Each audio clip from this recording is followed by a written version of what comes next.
Ready ka? Sure. So, first question. What did you find interesting about this project? So, nung nag-reach out si Elijah sa akin, na like, kung gusto ko ba daw magsama dito tapos mag-clean up ng coastal tapos mag-help ng mga pawikan. Kay, before pa ako nang-hits akong mga mamagpapa kay, like, yes na siya sa ako because, even though batanon pa ko, I really like the idea of doing service. And wala man masyadong ganito na opportunities na like afforded to kids our age. So I really found that interesting. Pagkatapos, pagdating ko rin dito, I felt like meron talagang progress na ginamake namin.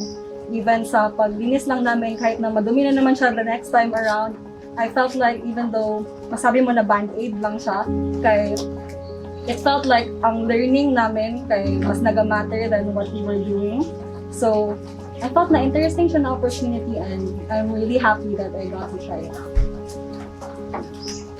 So, first of all, I found this project pretty interesting because of the fact that I was given the opportunity to clean a beach or do a beach cleanup, which was not a thing I've done in a few years already. Also, mangrove planting was also a pretty fun activity and interesting activity as well because I was engaged in more service to the environment. Moreover, this project as a whole was also pretty interesting due to the fact that we were taking care of Pawikans and having exposure to them. I found from this whole experience as a whole that though we do these things, beach cleanups, tree plantings, and taking care of turtles, this is not enough. But rather, it is important to go to the root of the source, that is people in general, not taking care of our environment, throwing wastes everywhere, not segregating properly. And that is the main lesson as well that I've gotten from this whole experience as well. So, yeah. For the project, I think yung pinaka-interesting thing na nakita ko is probably how intercorrelated ang mga problems in the world or in the community.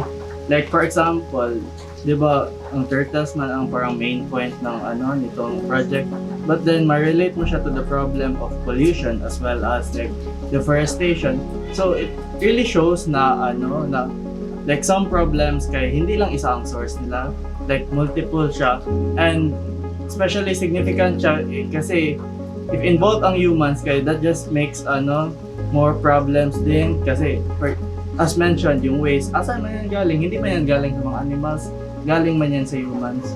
So yun, and that's also the same case for deforestation or yung pag-cut down ng mga mangroves or whatever.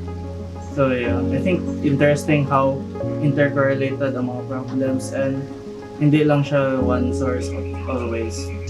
Second question. What did you learn about the Pawikans? Oh, so I learned a lot actually. First na-shock ako na sabi ni Sir Buboy na like 1 in 1,000 lang daw ang mag-grow up into adulthood. So I thought na shocking yun na fact, especially since even though alam ko na marami silang ginalay na eggs, knowing na 1 in 1,000 na yung mag-grow into adulthood makes it so alam natin na malapit na silang ma-extinct and kailangan talaga natin sila i-protect.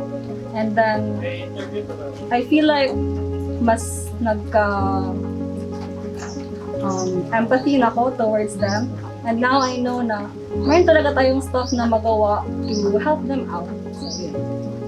So this experience also brought me some learnings and some lessons regarding the Pawikans.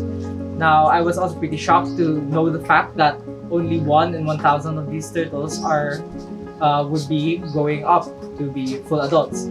Now, this is pretty shocking considering the amount of hatchlings there are there in the beach, but only maybe 1 or 2 of these we may see once again. I think the one thing na nag-strike talaga sa akin nung learn ko is probably how ma-mistake ng mga pawikan ang mga plastics for jellyfish. And disturbing fact, to be honest. Imagine mo like you're just nag-swim ka lang and then isipin mo na siya, na food siya, and then kainin mo. Tapos hindi mo talaga malaman if siya, if toxic siya sa'yo or like is it really food. And malaman mo lang until like parang maano na ng body mo, hindi na siya ma-digest and matingala ka na lang, like nagatae-tae ka na ng plastic. So yun, and like scary yan to think na parang gina-poison ka na essentially without you knowing. Okay. Aboitiz Cleanergy Park is an ecological preserve, an 8-hectare ecological preserve, and a nesting ground of a critically endangered hawksbill sea turtle, or what we call the Pawikan, locally known as Pawikan. So this is a good place for everyone to study about the turtles, sea turtles, and Pawikan, and a good place to study about conservation. As we've been telling you guys na conservation is not an effort of one organization lang, or an effort of an individual, but it's an effort of all. So we need to work together for a common cause. For the Pawikans, they need our help. So we welcome schools, especially like Philippine Science High School, who just had their activities here at our place, the park. So we welcome that because, as mentioned earlier, conservation is not just an effort of one organization. Just like us, being a private sector, we cannot do it alone. We need help coming from different groups, especially from the academe. Academe like PSI can help us conduct research in this place. The research, the output might also help us better understand the Pawikans, the sea turtles. So the output of the research can also help us come up with a better program sa conservation. So maraming pwedeng gawin dito. Even a simple activity like coastal cleanup is a big help also. An activity like helping us cascade or inform the public about Pawikan conservation is a big help already. By simply posting it sa social media, it's a big help already for the conservation effort. So we welcome that.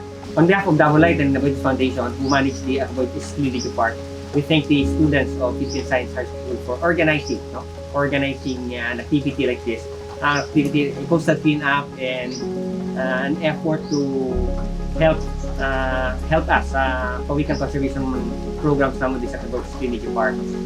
So we thank the students from Philippine Science High School for coming up with an activity like the coastal cleanup we did for the past 3 Saturdays. It's a big help already sa park, even sa conservation effort, cleaning the coastal area. As I've been mentioning, na it's not really, it's a valid solution, but it's really a big help cleaning up the coastal area because this will help prepare the nesting ground. We can help prepare the nesting ground, especially for mga Pawikans na Pawikans. So it's ready always na ilang lugar na pangitlugan. Okay. So we thank the students of Philippine Science High School for volunteering or coming up with an activity like coastal cleanup activity here at the Aboitiz Cleanergy Park. It's a big help already sa atuang conservation efforts sa atuang sea turtle, sa atong Pawikan. We welcome mga activities like this. Even as mentioned earlier, we welcome research. That would be a big help for us because Davao Light is a power utility company. We are not a science-based company organization. This is a part of our environmental social program. So we need organizations, different academic schools who would want to help us study about the sea turtles and help us in our conservation effort.